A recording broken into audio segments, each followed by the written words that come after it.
He did some more. He was a man out to settle a score. An illegal sentence in a stolen land, with life or death in the palm of his hand. 23 years. 23 years.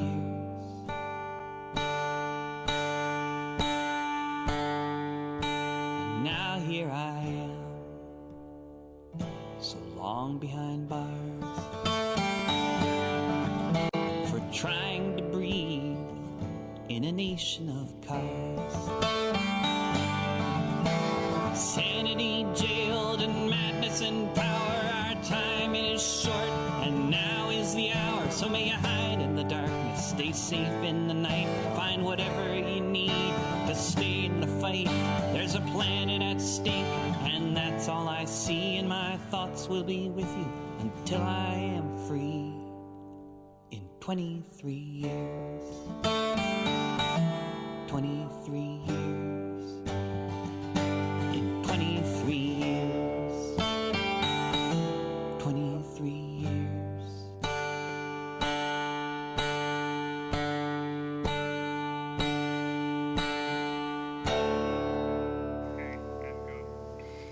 David Rovich singing 23 years. This is Democracy Now!, democracynow.org, The War and Peace Report, a song about Jeffrey Luers, our guest today in this global exclusive. Jeffrey Luers just was released from prison on December 16th after serving 9.5 years there.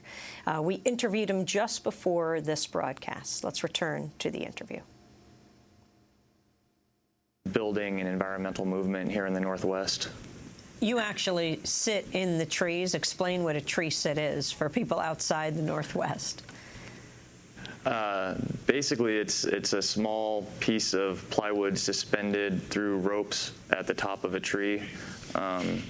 They tend to be several hundred feet high, connected by ropes to other tree sits, so that you never have to touch the ground in order to get around or defend the forest. And you live there 24/7. Sometimes some campaigns will have a single sitter that will stay throughout, such as someone like Julia Butterfly. Other campaigns will cycle their sitters, so there's constantly someone fresh, able to move around and defend the forest.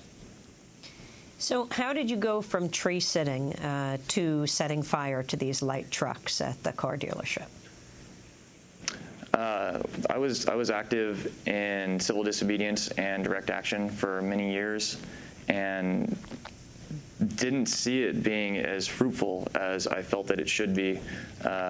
Through my encounters with law enforcement, I saw that there was a lot of deceit and deception in the manner in which they dealt with protesters, and sweeping aside any type of redress of grievance.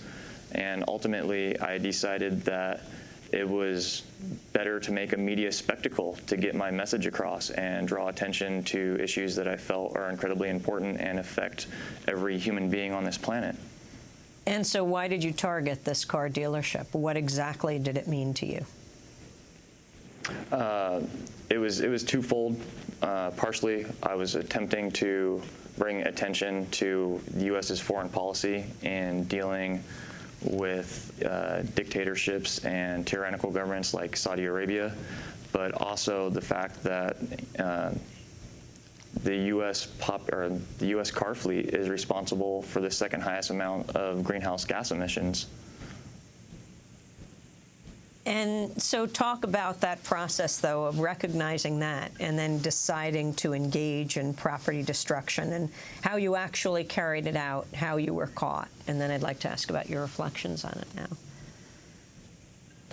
now. We chose the car dealership partially due to location. It was the first action that I had done of that scale. And quite honestly, it was an easy place to target. It also was catering to commercial fleets rather than to the regular population, so we chose it for those reasons. And how did you set them afire? I'm not going to talk about that. But you have accepted that, or you've admitted that, yes, you did. And the damage was, yes. How much damage was done to these 3 cars, trucks? The damage, I believe, came to a grand total of about $28,000. And they were actually able to resell the trucks after? They repaired and resold 2 of them, and 1 was destroyed. How did you get caught? We were under surveillance by a counter-terrorist unit that was working, I believe, with the Joint Terrorist Task Force in Eugene. Did you have any idea at the time that you were being followed? And where had they followed you from? According to testimony by the detectives involved, they picked me up at a warehouse in which I was renting and followed us using 3 different vehicles and a roving tail all the way to the Romania dealership. Did they know you were going to be doing this, or were they just following you? According to them, they were following me, looking to see if I would lead them to an anarchist party that was happening that night. And what did they charge you with? What were you ultimately convicted of? Ultimately, I was convicted of arson 1, attempted arson 1, and possession and manufacture of a destructive device. So, arson 1. You got 22.5 years. You were originally sentenced. That was overturned a few years ago. But yes. How does that compare to murder, to rape, to causing people physical harm? Murder in the state of Oregon is punishable by 25 years to life. Most rape sentences are less than 90 months. The disproportionate sentence that I received was far out of line with what is standardly given to people convicted of arson. How did you feel when the judge issued the sentence? Not really very surprised. I believed that he was going to come down on me as hard as he could, and he did.